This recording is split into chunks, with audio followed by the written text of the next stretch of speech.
Assalamu alaikum wa rahmatullahi ta'ala wa barakatuh. Bonjour.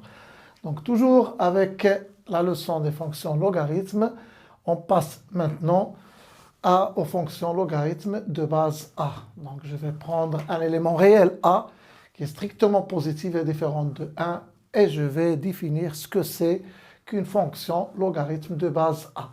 Donc étant donné un réel R, donc plutôt un réel A qui est strictement positif et différent de 1, la fonction qui a x fait correspondre ln x sur ln a, définie sur l'intervalle 0 plus l'infini, s'appelle fonction logarithme de base A. Elle est notée log A.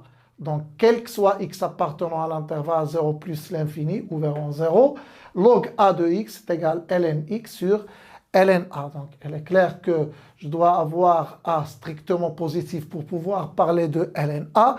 Elle doit être différente de 1 pour que ln a soit différente de 0 et pour que cette expression soit définie.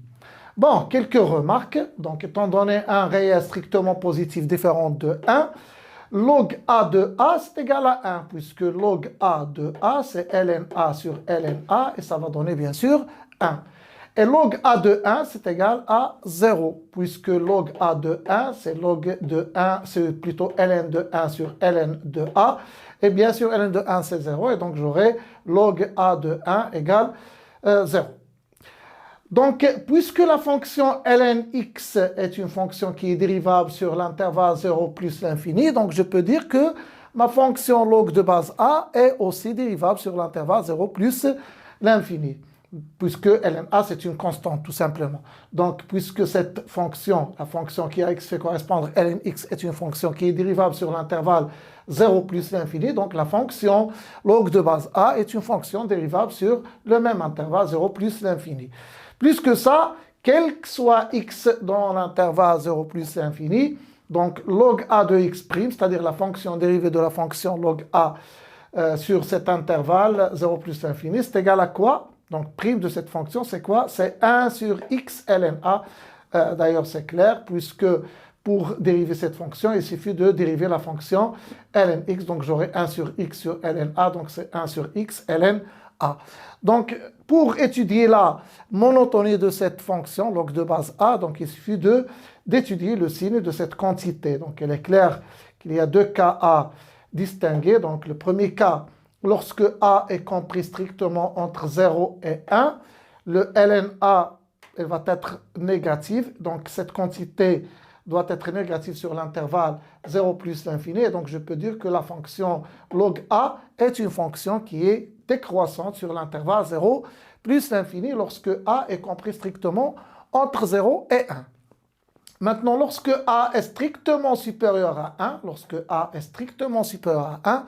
alors la quantité 1 sur x ln A sur l'intervalle 0 plus l'infini est positive, puisque ln A est positive, x est positive, et donc j'aurai une fonction dérivée strictement positive sur l'intervalle 0 plus l'infini, et donc je peux dire que la fonction log A dans ce cas, c'est-à-dire lorsque A est supérieur strictement à 1, est une fonction qui est croissante et même strictement croissante sur l'intervalle 0 plus l'infini, et on peut voir que la courbe de la fonction log de base A est de cette forme lorsque A est compris entre 0 et 1, donc elle est décroissante. Vous pouvez remarquer que l'image de A c'est 1, c'est toujours 1, et l'image de 1 c'est toujours 0, puisque log A de A c'est égal à 1, et log A de 1 c'est égal à 0, et voilà ma courbe.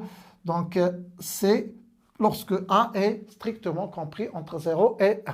Bon, lorsque A est strictement supérieur à 1, la fonction log de base A est une fonction qui est croissante. Il va passer par le point A de coordonnées 1, 0 et B de coordonnées A et 1, puisque log A de A c'est 1 et log A de 1 c'est 0. Et voilà, je peux tracer ma courbe de cette manière. On peut calculer les limites. Donc, tout dépend des limites de la fonction ln x, puisque cette fonction log de base A de x s'exprime en fonction de ln x. Donc, il n'y a pas grand-chose à faire. Donc, on peut calculer les limites, on peut étudier les branches infinies, etc. On va trouver que CF admet la droite d'équation x égale 0 comme étant une asymptote verticale. Donc, que ce soit A strictement compris entre 0 et 1, ou qu'il soit strictement supérieur à 1, elle aura une branche parabolique de direction l'axe des abscisses, donc au voisinage de plus l'infini, etc. Donc, on peut faire une étude complète si vous voulez. Donc, juste, il faut remarquer que quel que soit x appartenant à l'intervalle 0 plus l'infini, je peux remarquer que log de base E de x est égal à ln x. Puisque quel que soit x appartenant à l'intervalle 0 plus l'infini, log E de x, c'est-à-dire log de base E de x, est égal à ln x sur ln E qui est égal à 1. Donc j'aurai quel que soit x dans l'intervalle 0 plus l'infini, log de base E de x, c'est ln x. Donc je peux dire que la fonction logarithme n'est pas rien, c'est la fonction logarithme de base E, tout simplement. Donc, un autre cas particulier, lorsque A est égal à 10, on parle du logarithme décimal. Donc, et au lieu de noter log de base 10, je peux l'écrire tout simplement log. Donc, si A égale 10, la fonction log de base 10 s'appelle la fonction logarithme décimal et on peut la noter tout simplement log. Donc, c'est tout. À bientôt.